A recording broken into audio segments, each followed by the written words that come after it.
ఈ BRS BJP రెండు పార్టీలు రేపు ఢిల్లీలో జరగబోయే బీసీ సదస్సుని ఈరోజు 10,000 కోట్ల రూపాయలతో దాదాపు ప్రతి చిన్న కుటుంబానికి పేద కుటుంబానికి సన్నబియ్యం పంపిణీ కార్యక్రమాన్ని ప్రజల దృష్టి నుంచి మరల్చడం కోసమే ఈ కొత్త ఎత్తుగడ కొత్త రాజకీయం చేస్తున్నారని చెప్పి తెలియజేస్తున్నాం మిత్రులారా.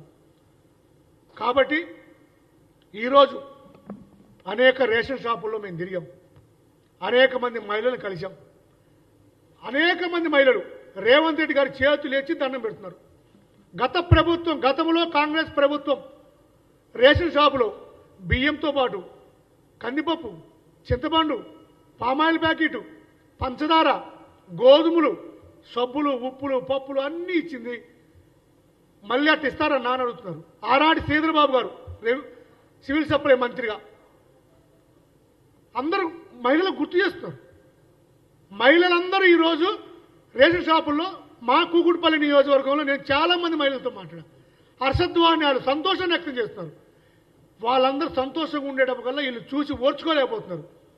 వాళ్ళ సంతోషంగా ఉండేటప్పటికల్లా అరే ప్రజలందరినీ ఏదో డైవర్ట్ చేయాలి, ఒక హైప్ క్రియేట్ చేయాలి, మళ్ళీ ప్రజలందరినీ ఆవేశంలో తీసుకురావాలి.